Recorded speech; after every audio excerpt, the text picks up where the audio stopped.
Some people of the book, you can entrust them with a whole pile of gold and he will readily return it to you. That's like the test of someone's trustworthiness. I'm going to give my money to you and I'll just get it back later. That is the utmost. If he does that, you can trust him with anything else, pretty much. And Allah says there are people of the book, you can trust them fully.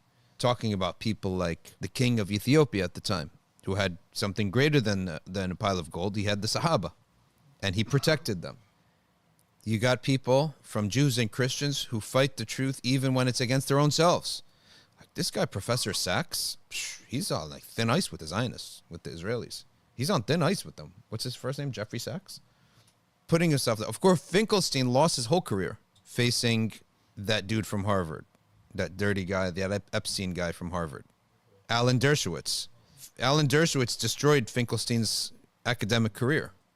You have Dave Smith, who's khalas, like he's like number one in arguing and debating against these people.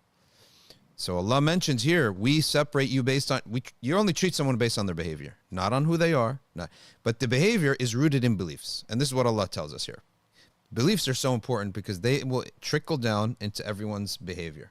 And so Allah then tells us, وَمِنْهُمْ, and some of them, مَنْ إِن تَأْمَنْهُ بِدِينَارٍ لَا يُؤَدِّهِ إِلَيْكَ إِلَّا مَا دُمْتَ عَلَيْهِ قَائِمًا. Then another person from the people of the book, you give him a coin, a silver coin. It's worth very little. Hold this for me while I travel and come back. Okay, back in the old days, there was no security. You give your money to somebody when you traveled, right? No, you can't get it from him back unless you keep begging him and begging, give me my money back. Okay, barely trustworthy.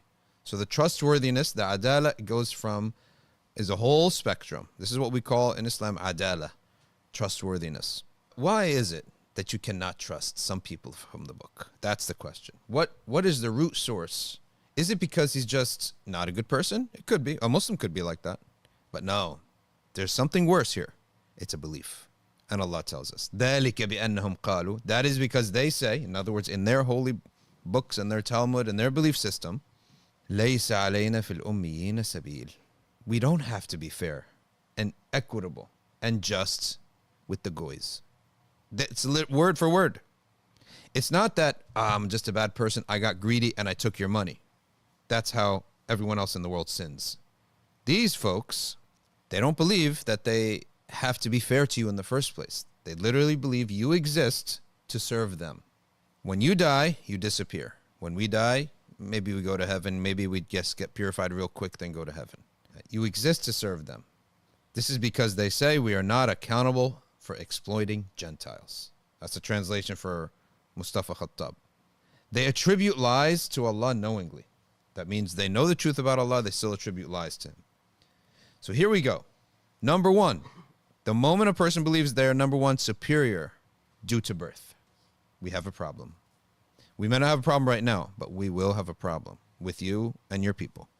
Number two, God only made you to serve us. That belief. See, beliefs are more important than actions. Beliefs are the seeds, the roots. They produce a tree, and you don't see any of the fruits for a long time.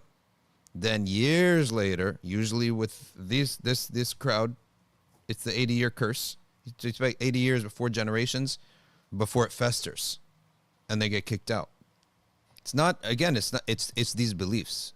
If somebody comes and says that they're Jewish, I have to say, do you disavow these beliefs? These racist beliefs? These unjust beliefs? Number three, justice applies to them, but not to you. If you believe these things, all of the curses of the Quran apply to you. If you don't believe these things, then none of them apply to you. That's how simple it is. Allah Ta'ala is not going to mass curse. And by the way, who's the curse from? It's from David and Jesus. King David and Prophet Jesus. They are the ones who cursed the Bani Israel. The curse comes from them. They are the ones who cursed them. And Allah cursed them. They said God is stingy. Allah says, brother, God is all giving. Okay? You will now be cursed. So what do people say about you now? You said God is stingy. People say now you're stingy. Okay? He made you stingy. When you curse God, it bounces right back at you. So be careful what you say about God. It's going to bounce right back at you.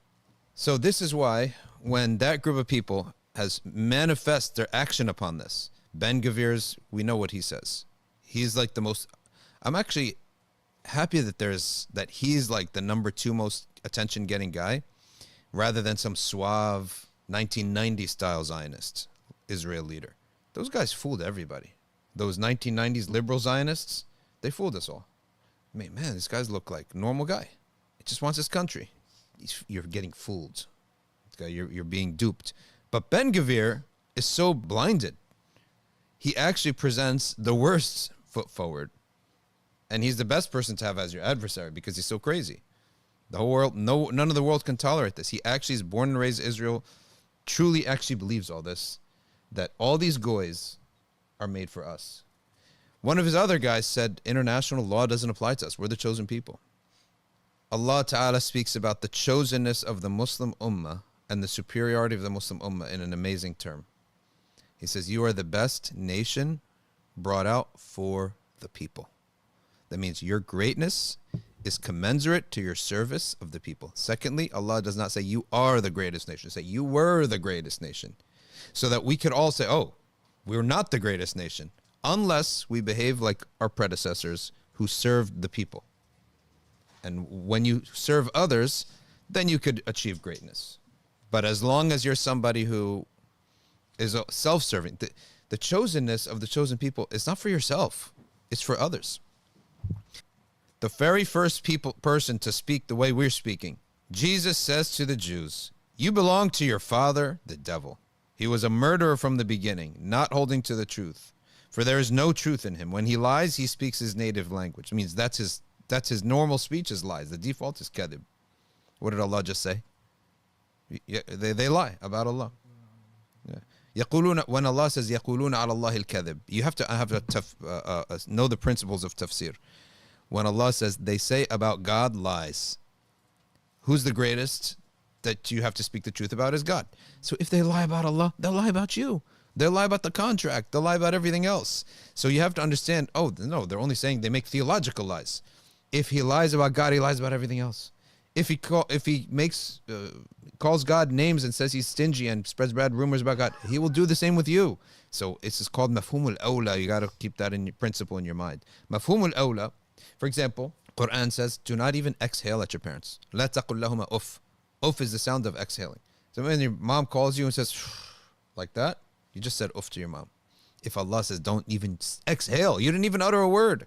The guy didn't even utter a word. Some people say in the tafsir that uff is actually, it is a word. People used to say uff. It's the least word and expression of displeasure. For us, we don't say uff anymore. We just exhale like that.